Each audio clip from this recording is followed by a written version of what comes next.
Hi friends, ஒரு excellent ஒரு thought படிச்சுட்டு இருந்தேன், உங்கள் கூட ஷேர் பண்ணிக்கலாம் அப்படின்னு. லைஃப்பில் வந்து ஜெயிக்கிறவங்க ஜெயிக்காதவங்க அப்படிங்கிற டிவைட் பண்ணோம்னா அதில் பீப்புளை 3 கைண்டாக பிரிக்கலாமா. இப்போ நான் சொல்கிற அந்த 3 கைண்ட் ஆஃப் பீப்புளில் நீங்கள் எங்கே இருக்கீங்கன்னு டிசைட் பண்ணி பாருங்களேன். ஃபஸ்ட்டு கைண்ட் ஆஃப் பீப்புள் வந்து fragile.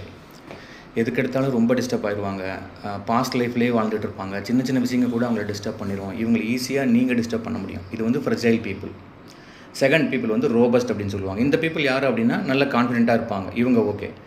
Third kind of people தான் ஆன்டி ஃப்ரெஜைல் பீப்புள். இந்த மாதிரி மக்களாக தான் நம்ம இருக்கணும், ஜெயிக்கிறவங்க எல்லோரும் இருக்கணும் அப்படிங்கிறாங்க. ஏன் அப்படின்னா இந்த பீப்புள் எப்படின்னா they perform very well under pressure. For example எடுத்துட்டிங்க அப்படின்னா இப்போ வந்து ஒரு விதையை போட்டு மண்ணில் புதைச்சி வைக்கிறோம் அப்படின்னா அது வளர்ந்து செடியாயிரும். ஒரு சார்கோலை ரொம்ப நாள் பயங்கர ப்ரெஷரில் வச்சுருந்தோம்னா அது டைமண்ட் ஆகுது. டைமண்ட் எடுத்து பயங்கரமாக கட் பண்ணுறப்ப ஷைனான ஒரு எக்ஸலண்ட்டாக ஒரு டைமண்ட் நமக்கு கிடைக்கிது. இப்போ இந்த 3 கைண்ட் ஆஃப் பீப்புளில் நான் எங்கே இருக்கேன்? பயங்கர ஆன்டி ஃப்ரெஜைலாக இருக்கேனா, ரோபஸ்ட்டாக இருக்கணும், ரொம்ப ஃப்ரெஜைலாக இருக்கணும். ரொம்ப ஃப்ரெஜைல்னால் ஹேண்டில் வித் கேர் அப்படிங்கிற மாதிரி பீப்புள். இதில் நீங்கள் எந்த கைண்ட் ஆஃப் பீப்புளாக இருக்கீங்கன்னு சொல்லிட்டு கமெண்ட் பண்ணுங்கள். ஆன்டி ஃப்ரெஜைல் ஆகணும் அப்படின்னா என்னென்ன குவாலிட்டி டெவலப் பண்ணிக்கணுங்கிறது நான் உங்களுக்கு ரிப்ளை பண்ணுறேன். தேங்க்யூ.